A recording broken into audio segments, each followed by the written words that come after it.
Web development സീരീസിൻ്റെ 7ാമത്തെ വീഡിയോയിലേക്ക് നിങ്ങളെല്ലാം സ്വാഗതം ചെയ്യുന്നു. ഈ സെഷനിൽ നമ്മൾ എങ്ങനെയാണ് വെബ്സൈറ്റിൻ്റെ ഡിസൈൻ സെറ്റ് ചെയ്യുന്നതെന്നാണ് മനസ്സിലാക്കാൻ വേണ്ടി പോകുന്നത്. ഇതിനായിട്ട് നമ്മൾ കാസ്കേഡിംഗ് സ്റ്റൈൽ ഷീറ്റ് അല്ലെങ്കിൽ CSS ആണ് നമ്മൾ ഉപയോഗിക്കാൻ വേണ്ടി പോകുന്നത്. കഴിഞ്ഞ 6 സെഷൻസ് കൊണ്ട് നമ്മൾ വെബ്സൈറ്റ് ഡെവലപ്മെൻറ്റിൻ്റെ ബേസിക് കാര്യങ്ങളൊക്കെ പഠിച്ചു. ഫ്രണ്ട് എൻഡ് ഡെവലപ്മെൻറ്റും ബാക്ക് എൻഡ് ഡെവലപ്മെൻറ്റും എന്താണ് വെബ് ഡെവലപ്മെൻറ്റ് എന്നും എങ്ങനെ ഒരു വെബ്സൈറ്റ് വർക്ക് ചെയ്യുന്നതെന്നും വെബ്സൈറ്റിൽ സ്ട്രക്ചർ ബിൽഡ് ചെയ്യുന്നതെന്നൊക്കെ പഠിച്ചു. സോ ഇനി നമ്മൾ അതിൻ്റെ ഒരു വളരെ ഇമ്പോർട്ടൻ്റ് ആയിട്ടൊരു സെഷനിലോട്ട് കിടക്കുകയാണ്. നല്ല ഭംഗിയുള്ള ഒരു ഡിസൈൻ ഉണ്ടെങ്കിൽ മാത്രമേ ഒരു വെബ്സൈറ്റ് അട്രാക്റ്റീവ് ആവത്തുള്ളൂ അല്ലേ. അതാണ് നമ്മൾ ഇനിയുള്ള സെഷനിൽ പഠിക്കാൻ വേണ്ടി പോകുന്നത്. ഈ സീരീസിൽ ഇതിനു മുമ്പുള്ള വീഡിയോസ് കണ്ടില്ലെങ്കിൽ നിങ്ങൾ ഇതിനു മുമ്പുള്ള സെഷൻസ് എല്ലാം കാണണമെന്ന് അപേക്ഷിക്കുകയാണ്. ഈ ചാനലിലെ വീഡിയോ ആദ്യമായിട്ട് കാണുന്നവർക്ക് ഞാൻ ഇൻട്രൊഡ്യൂസ് ചെയ്യാം. I am Sahir. ഈ ചാനലിൽ നമ്മൾ data science, machine learning, artificial intelligence, programming, technology, software testing, digital marketing, data analytics, business analytics, finance തുടങ്ങിയ വീഡിയോകളായിരിക്കും പോസ്റ്റ് ചെയ്യുന്നത്. ഈ ചാനലിൻ്റെ ഗോൾ തന്നെ ഒരു ഫ്രഷറിനും ടെക് കരിയർ എനേബിൾ ചെയ്യിപ്പിക്കുക എന്നുള്ളതാണ്. സോ നിങ്ങളും ആ കാറ്റഗറിയിൽ ഉള്ളവരാണെങ്കിൽ ദയവായി ചാനൽ സബ്സ്ക്രൈബ് ചെയ്യുക. നിങ്ങൾക്ക് വളരെ ഹെൽപ്ഫുള്ളും യൂസ്ഫുള്ളും ആയിരിക്കും ഈ channel. So once again, I'm Sahir. Welcome to the new video of Edure Learning.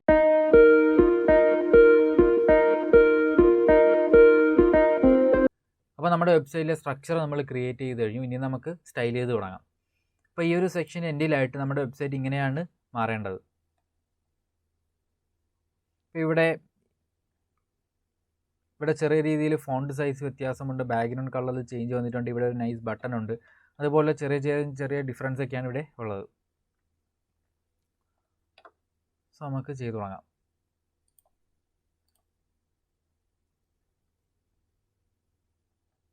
അപ്പോൾ ഒരു HTML ഫയലിൽ നമുക്ക് CSS 3 രീതിയിൽ ആഡ് ചെയ്യാനായിട്ട് പറ്റും. ആദ്യത്തെ വേ എന്ന് പറയുന്നത് ഇൻലൈൻ, രണ്ടാമത്തത് ഇൻറ്റേർണൽ CSS, മൂന്നാമത്തത് എക്സ്റ്റേർണൽ CSS. അപ്പോൾ ഇൻലൈൻ എന്ന് പറയുമ്പോൾ ഒരു എലമെൻറ്റിൻ്റെ കൂടെ സ്റ്റൈൽ ആട്രിബ്യൂട്ട് യൂസ് ചെയ്ത് ആ ഒരു എലമെൻറ്റിന് സ്റ്റൈൽ ആഡ് ചെയ്യുന്നതിനാണ് നമ്മൾ ഇൻലൈൻ CSS എന്ന് പറയുന്നത്. ഫോർ എക്സാമ്പിൾ ഒരു സ്റ്റൈൽ ആട്രിബ്യൂട്ട് യൂസ് ചെയ്യുന്നു. നമുക്ക് ഈ ഒരു ടെക്സ്റ്റിൻ്റെ കളർ ചേഞ്ച് ചെയ്യാം. Colour then red.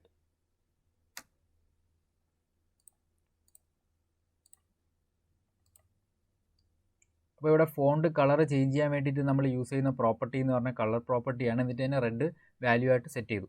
അപ്പോൾ ദ കോഡ് മാഗസിൻ്റെ ഫോണ്ട് കളർ റെഡ് ആയിട്ട് മാറി.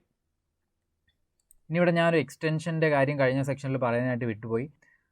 അപ്പോൾ ഇവിടെ ലൈവ് സെർവർ എന്ന് പറഞ്ഞൊരു എക്സ്റ്റൻഷൻ നിങ്ങൾ ആഡ് ചെയ്യണം. ഓക്കെ, റിട്വിക് ഡേയുടെ ഈ ഒരു ലൈവ് സെർവർ നിങ്ങൾ ഇൻസ്റ്റാൾ ചെയ്യണം. ഞാൻ ഓൾറെഡി ഇൻസ്റ്റാൾ ചെയ്തിട്ടുണ്ട്. ഈ ലൈവ് സെർവറിൻ്റെ യൂസ് എന്ന് പറയുന്നത്, ഈ ലൈവ് സെർവർ യൂസ് ചെയ്യുന്ന സമയത്ത് നിങ്ങളുടെ ഈ താഴെയായിട്ട് ഈ ഒരു താഴത്തെ പാനലിൽ ഗോ ലൈവ് എന്ന് പറഞ്ഞൊരു ഓപ്ഷൻ വന്നിട്ടുണ്ടാവും. ആ ഒരു ഗോ ലൈവിൽ ക്ലിക്ക് ചെയ്യുന്ന സമയത്ത്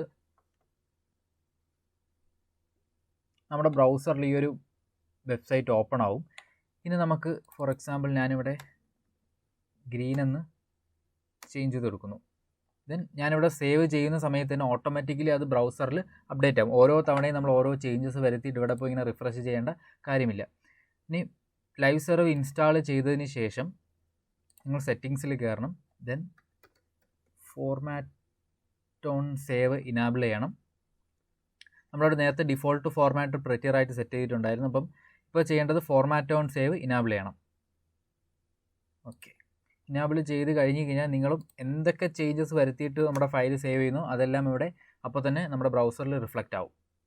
ഓക്കെ, ഇനി ഇൻറ്റേർണൽ CSS എങ്ങനെയാണെന്ന് നോക്കാം. ഇൻറ്റേർണൽ CSS എന്ന് പറയുമ്പോൾ നമ്മുടെ ഹെഡ് ടാഗിനകത്ത് സ്റ്റൈൽ ടാഗ് യൂസ് ചെയ്ത് CSS ആഡ് ചെയ്യുന്ന ആ ഒരു മെത്തേഡിനെയാണ് നമ്മൾ ഇൻറ്റേർണൽ CSS എന്ന് പറയുന്നത്.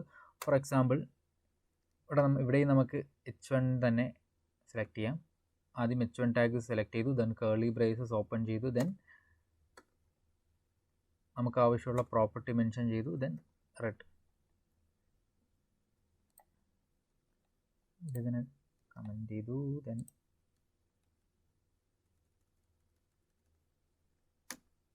ഓക്കെ. അപ്പോൾ എന്തായി, കളർ റെഡായിട്ട് ചേഞ്ച് ആയി.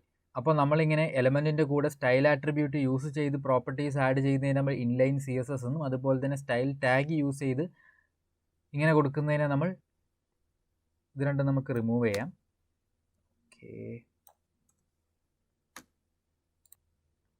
ഇനി എക്സ്റ്റേർണൽ CSS എന്ന് പറയുന്നത് ഒരു എക്സ്റ്റേർണൽ CSS ഫയലിനെ ക്രിയേറ്റ് ചെയ്തിട്ട് ഈ ഒരു HTML ഫയലായിട്ട് ആ CSS ഫയലിനെ ലിങ്ക് ചെയ്യുന്ന ഒരു മെത്തേഡിനെയാണ് നമ്മൾ എക്സ്റ്റേർണൽ CSS എന്ന് പറയുന്നത്.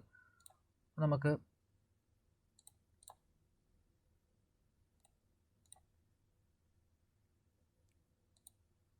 style.cs എന്നുള്ളൊരു ഫയൽ ക്രിയേറ്റ് ചെയ്യാം. CSS ഫയൽ ക്രിയേറ്റ് ചെയ്യാനുള്ള എക്സ്റ്റൻഷൻ എന്ന് പറയുന്നത് .css. style.cs എന്ന് പറഞ്ഞൊരു ഫയൽ ക്രിയേറ്റ് ചെയ്തു. ദെൻ ഇവിടെയും നമുക്ക് h1 ടാഗ് തന്നെ സെലക്ട് ചെയ്യാം. Then colour green. ഓക്കെ. പക്ഷേ ഞാനിവിടെ ഫയൽ സേവ് ചെയ്തിട്ടുണ്ടെങ്കിൽ റിഫ്രഷ് ചെയ്താലും അത് നമ്മുടെ വെബ്സൈറ്റിൽ റിഫ്ലക്റ്റ് ആവുന്നില്ല. അതിന് കാരണം എന്ന് പറയുന്നത് നമ്മുടെ ഈ style.css index.html നമ്മളിപ്പോൾ ലിങ്ക് ചെയ്തിട്ടില്ല. ഇനി ലിങ്ക് ചെയ്യാനായിട്ട് നമ്മുടെ ഈ ഹെഡ് സെക്ഷനകത്ത് ലിങ്ക് എന്ന് പറഞ്ഞൊരു ലിങ്ക് ടാഗ് യൂസ് ചെയ്തിട്ടാണ് ഒരു എക്സ്റ്റേണൽ CSS ഫയലിനെ നമ്മൾ ആഡ് ചെയ്യുന്നത്. ഒരു എക്സ്റ്റേണൽ ഫയൽ നമ്മുടെ HTML ഫയലിലോട്ട് ആഡ് ചെയ്യാൻ വേണ്ടിയിട്ടാണ് നമ്മൾ ലിങ്ക് ടാഗ് യൂസ് ചെയ്യുന്നത്. അപ്പോൾ ലിങ്കിൻ്റെ കൂടെ വരുന്ന ഒരു ആട്രിബ്യൂട്ടാണ് rel എന്ന് പറഞ്ഞ ഒരു ആട്രിബ്യൂട്ട്. rel means relation. എന്ത് ടൈപ്പ് ഓഫ് ഫയലാണ് നമ്മളിവിടെ ലിങ്ക് ചെയ്യാൻ പോകുന്നത് എന്നുള്ള മെൻഷൻ ചെയ്യണം. നമ്മളിവിടെ സ്റ്റൈൽ ഷീറ്റാണ്. So style sheet. ദെൻ ഇവിടെയും href. എന്നിട്ട് ആ ഫയലിൻ്റെ ലൊക്കേഷൻ ഇവിടെ മെൻഷൻ ചെയ്യണം. style.css close.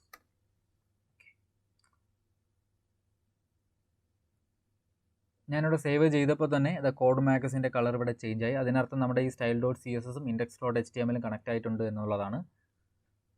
അപ്പോൾ ഇങ്ങനെ 3 രീതിയിൽ നമുക്ക് CSSനെ നമ്മുടെ HTML ഫയലിലോട്ട് ആഡ് ചെയ്യാനായിട്ട് പറ്റും. പക്ഷേ അപ്പോൾ ഇൻലൈനായിട്ടും ഇൻറ്റേർണലായിട്ടും എഴുതുന്ന ഒരു ഗുഡ് പ്രാക്ടീസ് അല്ല. അതിൻ്റെ കാരണം എന്ന് പറയുന്നത് എപ്പോഴും നമ്മുടെ സ്ട്രക്ചറും, അതായത് HTML സ്ട്രക്ചറും നമ്മുടെ സ്റ്റൈലും സെപ്പറേറ്റ് ആയിട്ടിരിക്കുന്നതാണ് എപ്പോഴും ബെറ്റർ എന്ന് പറയുന്നത്. എപ്പോഴും HTMLും CSSും സെപ്പറേറ്റ് ഫയലിലായിട്ടിരിക്കുന്നതാണ് നമുക്ക് കോഡ് മെയിൻറ്റെയിൻ ചെയ്യാനും ഫ്യൂച്ചറിലേക്ക് അതായിരിക്കും കുറച്ചുകൂടി ബെറ്റർ. അപ്പോൾ നമുക്ക് ടെക്സ്റ്റൊക്കെ ഒന്ന് സ്റ്റൈൽ ചെയ്ത് തുടങ്ങാം. നമുക്ക് ഈ ഒരു പ്രോപ്പർട്ടി ഇവിടെ ആവശ്യമില്ല. ആദ്യം നമുക്ക് ഫോണ്ട് സൈസ് കൂട്ടാം. h1 ടാഗിൻ്റെ ഫോണ്ട് സൈസ് ഒരു 26 പിക്സലായിട്ട് സെറ്റ് ചെയ്യാം. ഇനി നമുക്കൊന്ന് ഫോണ്ട് ഫാമിലി ചേഞ്ച് ചെയ്യണം. അതുപോലെ ഫോണ്ട് ഫാമിലി ചേഞ്ച് ചെയ്യാൻ വേണ്ടിയിട്ടുള്ള പ്രോപ്പർട്ടി എന്ന് പറയുന്നത് ഫോണ്ട് ഫാമിലി തന്നെയാണ്. സാൻസ് സെരിഫ് സെറ്റ് ചെയ്യാം. സാൻസ് സെരിഫ് സെറ്റ് ചെയ്തപ്പോൾ തന്നെ നമ്മുടെ കോഡ് മാഗസിൻ്റെ ഫോണ്ട് ചേഞ്ച് ആയി. ഇനി ഇവിടെ നമ്മുടെ ഹെഡിങ് എല്ലാ ലെറ്റേഴ്സും ക്യാപിറ്റലിലാണ്. ഇനി എല്ലാ ലെറ്റേഴ്സിനും അപ്പർ കേസിലോട്ട് ആക്കാൻ വേണ്ടിയിട്ട് ടെക്സ്റ്റ് ട്രാൻസ്ഫോം എന്ന് പറയുന്ന ഒരു പ്രോപ്പർട്ടി ഉണ്ട്. ടെക്സ്റ്റ് ട്രാൻസ്ഫോം അപ്പർ കേസായിട്ട് സെറ്റ് ചെയ്യാം. ദെൻ നമുക്ക് ഫോണ്ട് സ്റ്റൈലൂടെ ചേഞ്ച് ചെയ്യാം. സോ ഫോണ്ട് ഇറ്റാലിക്കാണ്. ഓക്കെ. ഇനി നെക്സ്റ്റ് ഈ ഒരു h2 ടാഗിനെ നമുക്ക് ഫോർമാറ്റ് ചെയ്യാം. സോ h2 ടാഗിനെ സെലക്ട് ചെയ്യുന്നു. ഇവിടെയും ആദ്യം font size 40 pixel. Then font family ഇവിടെയും സാൻസ് സെരിഫ് കൊടുക്കാം. ദെൻ ഹെഡിങ്ങിൽ നമുക്ക് ചേഞ്ച് വരാനുള്ളത് ഈ ഒരു h3 ടാഗിനാണ്. So h3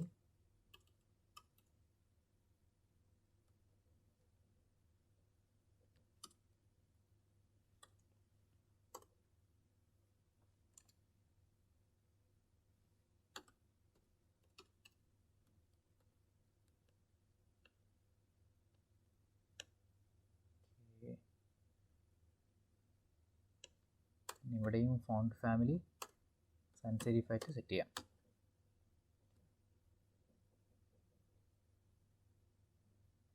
then related post h4 ടാഗിനെ സെലക്ട് ചെയ്യാം.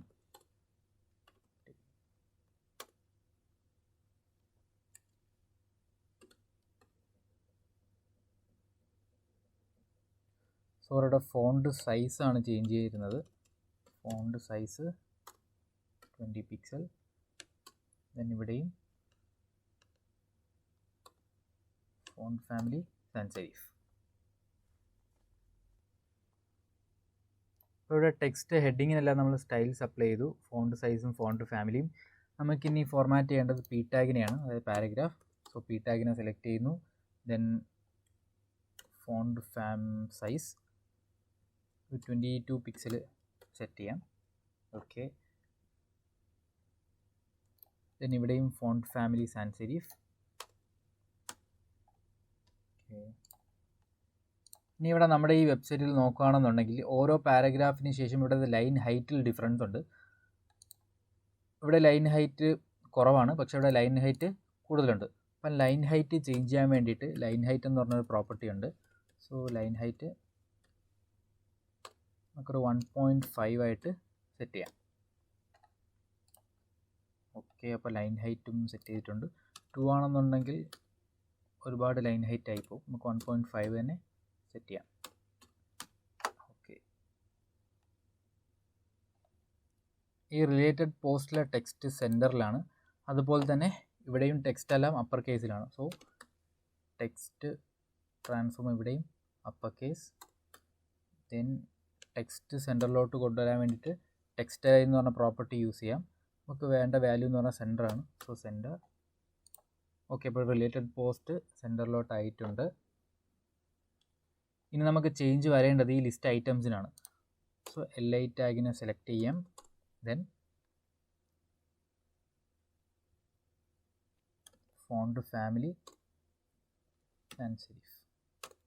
ഓക്കെ,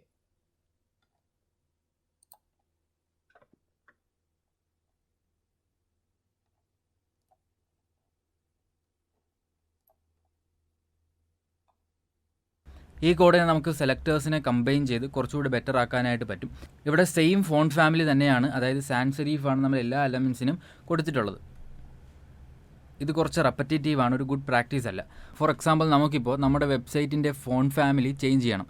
ഇപ്പോൾ ഈ ഒരു കേസിൽ ചേഞ്ച് ചെയ്യണം എന്നുണ്ടെങ്കിൽ നമ്മൾ എല്ലാ എലമെൻസിലും പോയിട്ട് മാനുവലി സാൻസ് സെരീഫ് മാറ്റി വേറൊരു ഫോണ്ട് ഫാമിലി സെറ്റ് ചെയ്ത് കൊടുക്കണം. അപ്പോൾ അത് കുറച്ച് ടൈം കൺസ്യൂമിംഗ് ആണ്. ഇവിടെ ഇതൊരു ചെറിയ വെബ്സൈറ്റ് ആയതുകൊണ്ട് കുഴപ്പമില്ല. നമ്മുടെ ഒരു ഒറിജിനൽ വെബ്സൈറ്റ് ഒക്കെ ചെയ്യുന്ന സമയത്ത് thousands of lines of codes ആയിരിക്കും ഉണ്ടായിരിക്കുന്നത്. അപ്പോൾ അവിടെ അങ്ങനെ വരുന്ന സമയത്ത് നമ്മൾ ഓരോ ലൈനിലും പോയി മാറ്റുന്നത് പ്രാക്ടിക്കൽ അല്ല. സോ ഇൻസ്റ്റഡ് നമുക്കിവിടെ ചെയ്യാൻ പറ്റുന്നത്, ഇവിടെ ഫോണ്ട് ഫാമിലി എല്ലാ എലമെൻറ്റ്സിനും കോമൺ ആയിട്ടുള്ള എലമെൻറ്റ്സിനെ നമുക്ക് ഒരുമിച്ച് സെലക്ട് ചെയ്തിട്ട് ഒരു വാല്യൂ കൊടുക്കാനായിട്ട് പറ്റും. ഫോർ എക്സാമ്പിൾ നമുക്കിവിടെ ആദ്യം H1 സെലക്ട് ചെയ്യാം.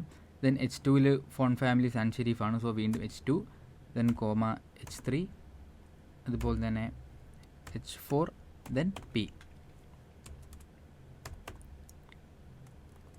ഓക്കെ, P കഴിഞ്ഞ് LI ടാഗും സെലക്ട് ചെയ്യണം. ഇനി ഈ ഫോണ്ട് ഫാമിലി കോപ്പി പേസ്റ്റ് ചെയ്ത് സെറ്റ് ചെയ്യാം. ഇനി എല്ലാ എലമെൻറ്റ്സിൽ നിന്ന് നമുക്ക് ഫോണ്ട് ഫാമിലി റിമൂവ് ചെയ്യാം.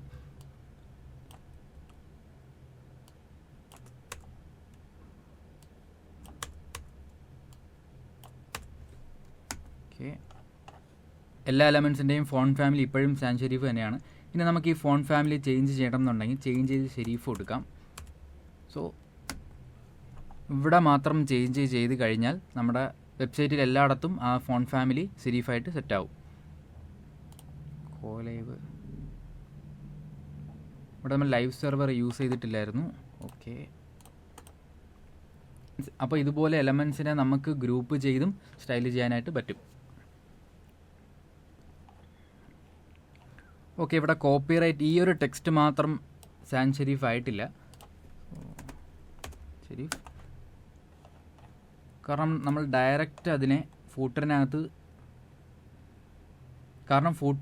ഡയറക്റ്റ് ആയിട്ട് നമ്മൾ ഈ ഒരു ടെക്സ്റ്റ് കൊടുത്തിരിക്കുന്നത്. നമുക്കിതിനെ ഒരു P ടാഗിനകത്ത് റാപ്പ് ചെയ്യാം. അപ്പോൾ അതിൻ്റെ ഫോണ്ട് ഫാമിലിയും സാൻസ് സെരീഫായിട്ട് മാറി. ഇവിടെ ഈ ഫൂട്ടറിനകത്തുള്ള ഇൻഫർമേഷൻ സെക്കൻഡറി ഇൻഫർമേഷനാണ്. ബാക്കിയുള്ള P ടാഗിനകത്തുള്ള ഇൻഫർമേഷനെ വെച്ച് നോക്കുമ്പോൾ ഇതൊരു ഇമ്പോർട്ടൻ്റ് ആയിട്ടുള്ളൊരു കണ്ടൻ്റ് അല്ല. സോ നമുക്കിതിൻ്റെ സൈസ് കുറച്ചുകൂടി ഒന്ന് കുറയ്ക്കാം. സൈസ് കുറയ്ക്കാനായിട്ട് നമ്മളിവിടെ P ടാഗിനകത്താണ് ഫോണ്ട് സൈസ് കുറയ്ക്കുന്നതെന്നുണ്ടെങ്കിൽ എല്ലാ P ടാഗിനും ആ ഒരു ഫോണ്ട് സൈസ് അപ്ലൈ ആവും. സോ ഇൻസ്റ്റഡ് നമുക്ക് ചെയ്യാൻ പറ്റുന്നത് ആദ്യം ഫൂട്ടർ, ദെൻ സ്പേസ് ഇട്ടിട്ട് P, ദെൻ ഒരു 16 പിക്സൽ സെറ്റ് ചെയ്യാം. അപ്പോൾ ഫൂട്ടറിനകത്തുള്ള P ടാഗിൻ്റെ മാത്രമായിട്ടുള്ള സൈസ് നമ്മൾ കുറച്ചു. ഇവിടെ നമ്മൾ ആദ്യം ചെയ്തത് നമ്മുടെ ഈ ഒരു വെബ്സൈറ്റിനകത്ത് ഫൂട്ടർ ടാഗ് എന്ന് പറയുന്നത് ഈ ഫൂട്ടറിൽ മാത്രമേ ഉള്ളൂ. അപ്പോൾ അത് നമ്മൾ ഈ ഒരു ഫൂട്ടറിനെ സെലക്ട് ചെയ്തു. ദെൻ ഫൂട്ടറിനെ സെലക്ട് ചെയ്തതിന് ശേഷം ഫൂട്ടറിനകത്തുള്ള P ടാഗിനെയാണ് നമ്മളിവിടെ സെലക്ട് ചെയ്തത്. അപ്പോൾ ഈ ഒരു P ടാഗിന് മാത്രമേ ആ ഒരു ഫോണ്ട് സൈസ് അപ്ലൈ ആയുള്ളൂ. ഇങ്ങനെയൊക്കെ ചെയ്യുന്നതിന് പകരം ഒരു എലമെൻറ്റിനെ സെലക്ട് ചെയ്യാനായിട്ട് വേറൊരു ഈസി മെത്തേഡ് കൂടിയുണ്ട്. നെക്സ്റ്റ് വീഡിയോയിൽ നമുക്ക് അത് നോക്കാം.